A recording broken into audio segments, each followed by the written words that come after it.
नमस्कार साथियों, आप देख रहे हैं आपका अपना YouTube channel jobs John Jeetu में। आज की हमारी रिपोर्ट गिद्धौर प्रखंड से जुड़ी है, जहां लोहिया स्वच्छता पर्यवेक्षक, स्वच्छता कर्मी और लोहिया स्वच्छ अभियान की जमीनी हकीकत सामने आई है। एक तरफ सरकार ने करोड़ों रुपये खर्च किए, बड़ी बड़ी योजनाएं चलाई, कचरा प्रोसेसिंग यूनिट बनाई, डंपिंग यार्ड बनाई, कर्मियों की नियुक्ति की, लेकिन दूसरी तरफ अधिकारियों की उदासीनता और पंचायत स्तर की लापरवाही से पूरे अभियान को ठप कर दिया गया। सवाल आखिर करोड़ों रुपये कहाँ गए और योजना क्यों पटरी पर उतर गई है? सारा जानकारी, सारा इन्फॉर्मेशन मैं आपको इस वीडियो में कवर करने वाले हैं। लेकिन उससे पहले मैं छोटी सी रिक्वेस्ट करेंगे कि अगर आप लोग चैनल पर पहली बार जुड़े हैं तो चैनल को सब्सक्राइब कीजिएगा और साथ में बेल वाला आइकन को प्रेस कीजिए, जिससे कि भविष्य में कोई भी अपडेट, कोई भी जानकारी आएंगे तो सबसे पहले आपको नोटिफिकेशन के माध्यम से प्राप्त होंगे। तो वीडियो पसंद आएंगे तो वीडियो को लाइक कीजिएगा, वीडियो को शेयर कीजिएगा। तो चलिए ज़्यादा समय नहीं लेते हैं, डायरेक्ट चलते हैं उस पेपर की कटिंग की तरफ जहाँ से ये न्यूज़ निकल कर आ रहे हैं। मैं सबसे पहले आपको इसकी ऑफिशियल वेबसाइट पर ले जाते हैं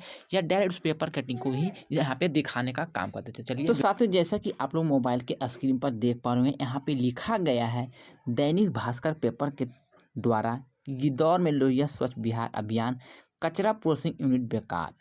कोऑर्डिनेटर बोले स्वच्छता कर्मी अपना कार्य कर रहे हैं, जो कि 15 घंटा पहले ही न्यूज को प्रकाशित किया गया। अजीत कुमार यादव के द्वारा जमुई जिला के अंतर्गत आ रही, यहाँ पर देखिएगा जो जानकारी लिखी गई है, मैं वही जानकारी यहाँ पे आपको बताने वाले, और भी जानकारी मैं आपको वीडियो में बताएंगे। बस वीडियो को आप लोग सावधानीपूर्वक देखिएगा। वीडियो पसंद आएंगे तो वीडियो को लाइक जरूर कीजिएगा।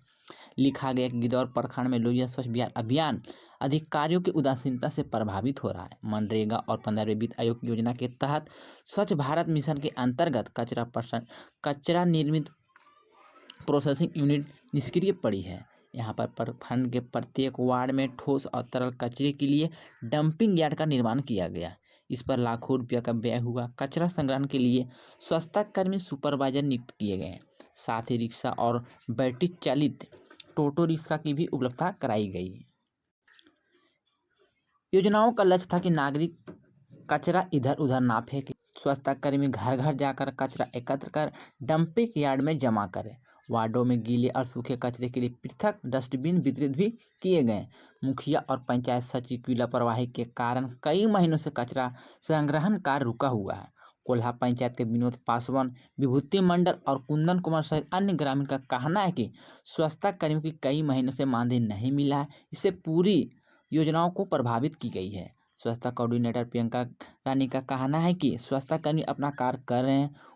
उन्होंने कहा कि यदि क्षेत्र के लोगों की कोई समस्या है तो जांच के बाद ही स्थिति को स्पष्ट की जा सकती है। ग्रामीणों का गुस्सा, ग्रामीणों का कहना है कि यह भ्रष्टाचार और लापरवाही का परिणाम है। एक तरफ सरकार दावा करती है कि स्वच्छ मिशन गाँव में काम कर रहा है, दूसरी तरफ हकीकत है कि यह महीनों से कचरा नहीं उठाया जा रहा है। लोग पूछ रहे हैं जब करोड़ों रुपये खर्च हो गए तो कर्मियों का पैसा क्यों अभी तक अटका हुआ है। अधिकारियों का जो बयान है कि इसे पूरे मामले पर जब स्वच्छता कोऑर्डिनेटर प्रियंका रानी से बात हुई तो उन्होंने कहा कि स्वच्छता कर्मी अपना कार्य तो लगातार कर रहे हैं, लेकिन अगर क्षेत्र के लोगों की कोई दिक्कत है तो जांच होगी और तभी इसी स्थिति को स्पष्ट कर सकेंगे। लेकिन ग्रामीणों को कहना कि यह बयान सिर्फ औपचारिक है, क्योंकि जमीनी स्तर पर बिल्कुल ही नहीं हो रहा है। गांव की जो स्थिति है, सिदौर प्रखंड के गांव को अब गंदगी बढ़ती जा रही है, नलियाँ जाम हो रही, कचरे के ढेर से बदबू आ रही है, मच्छरों का प्रकोप बढ़ रहा है। लोग डरे हैं कि यह हाल रहा तो डेंगू और मलेरिया जैसी बीमारियां गांव में फैल सकती है। बच्चे अब जो सबसे बड़ा प्रभावित हो रहे हैं, योजनाओं का विफलता का कारण है।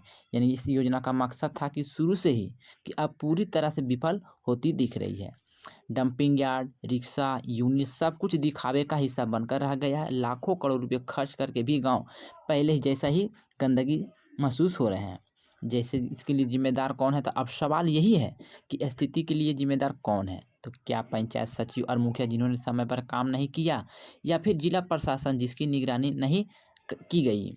और सबसे बड़ा सवाल यह है कि सरकार को इस समस्या की जानकारी है।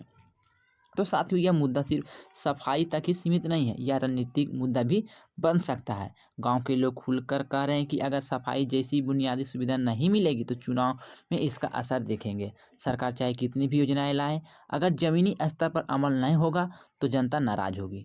सिदौर प्रखंड के ग्रामीणों ने सरकार से अपील की है कि तुरंत स्वच्छता कर्मियों का मानदेय जारी किया जाए। जिसका मानदेय जितना दिन का बाकी है उसे जल्द से जल्द जारी करने का आग्रह किया है, और उससे बढ़ा हुआ मानदेय भी देने को भी यहाँ पे आग्रह किया गया। लोग कहते हैं कि अगर यह नहीं हुआ तो पूरा अभियान फेल हो जाएगा और यह पैसा बर्बाद हो जाएगा।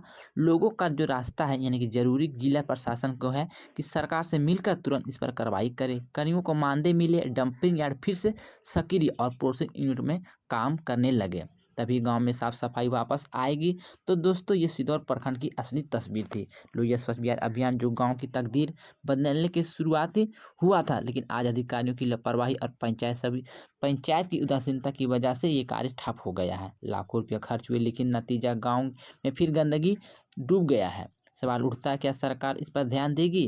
क्या मानदेय समय पर मिलेंगे या फिर सिर्फ कागज पर योजना बनकर रह जाएगी? साथियों छोटी सी जानकारी थी आप सभी से रिलेटेड, मैंने सारा जानकारी सारा इन्फॉर्मेशन यहाँ पे बता दी है। अगर आप भी लोहिया स्वच्छता पर्यवेक्षक लोहिया कर्मी इस विभाग से जुड़े हैं तो हमारे चैनल को सब्सक्राइब कर लीजिए, क्योंकि आपसे रिलेटेड कोई भी जानकारी कोई भी अपडेट आते हैं तो सबसे पहले मैं आपको इस चैनल के माध्यम से बताने का प्रयास करते हैं। तो मुझे जो जानकारी मिला था मैंने यहाँ पे सारा जानकारी बता दी है, आपको पेपर कटिंग भी दिखा दिए हैं, आपको सारा जानकारी यहाँ पे दे दी है। अगर जानकारी थोड़ी सी भी अच्छी लगी है तो वीडियो को ज़्यादा से ज़्यादा शेयर करने का काम कीजिएगा। कर ये खबर आप सभी के लिए बनाई गई थी, तो वीडियो को ज़्यादा से ज़्यादा शेयर करना ना भूलिएगा और जुड़े रहिए हमारे चैनल जॉब जन जीतू के साथ, जहां हम आपको ज़मीनी हकीकत और संविदा कर्मियों से जुड़े हर खबर सबसे पहले पहुंचाते हैं। मिलते हैं नए वीडियो में नई अपडेट के साथ, जब तक के लिए goodbye, thanks for watching.